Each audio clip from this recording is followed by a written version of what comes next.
በነገራችን ላይ ፍቅር ሲባል እኔ ፐርፌክት ነገር የሚታያቸው ሰዎች ካሉ ይገርሙኛል። ኦኬ እንደዛ አይደል። ስሜት ያለበት ቦታ ጦርነት አለ።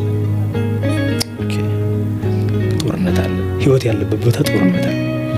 ህይወት ያለው ፍቅር ያለበት ቦታ ጦርነት አለ። ስለዚህ በአብዝተህ የምትጎዳው አብዝተህ የምትወደው ሰው እኔ እንደዛ አምናለሁ። አብዝተህ የምታስቸግረው አብዝተህ የምትወደው ሰው፣ አብዝተህ የምትቀየመው አብዝተህ የምትወደው ሰው እንጂ ማሬ ወለ ላይ ሁሌ አይሆንም። ሁሌ ልነጠፍ ሁሌ እንትን ልበል የለም። ዘራፍ ትላለህ ስትቀና አይደል አትልም።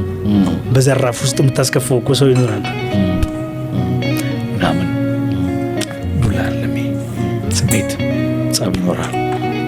ታናደሱ ይኖራል። ባይዘው በጣም የምትወደው ሰው ባይዘው ይባላል እኮ ሚስት ማለት እኮ ለረጅም ዓመታት አይደል ለማናደድ ኮንትራት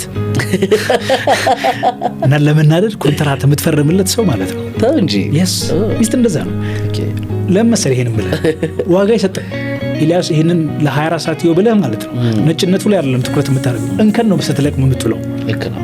እዚች ጋር ነገር ለካ ተቀዷል ትላለህ፣ እዚች ጋር ለካ እንደዚህ ሆኗል ትላለህ። ይሄ ማለት ሰዓትን ከመስጠት የሚመነጭ ነው። ኦኬ በሆነ ሰው የምትናደደው የሆነ ነገር ዋጋ በሰጠው ልክ ነው፣ ወይ ደግሞ ያን ሰው ለማየት በሞከርከው ልክ ነው። ረጅም ሰዓት ያላየው ነገር ጉድለቱንም ውበቱንም ነው ማታቀለት አይደል? ያ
ኩርኩም የጨመርኩበት ትንሽ ጥሩ ከለር እንዲያመጣ ትንሽ ከሞን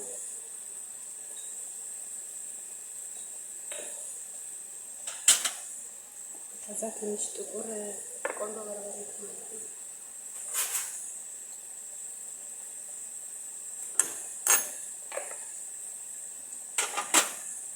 ትንሽ የነጭ ሽንኩርት የተፈጨ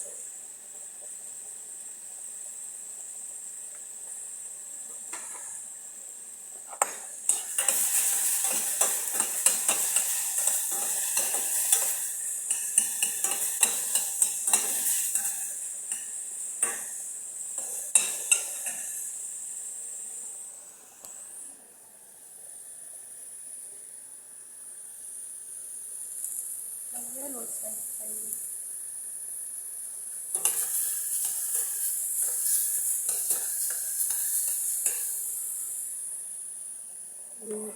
ይታያል።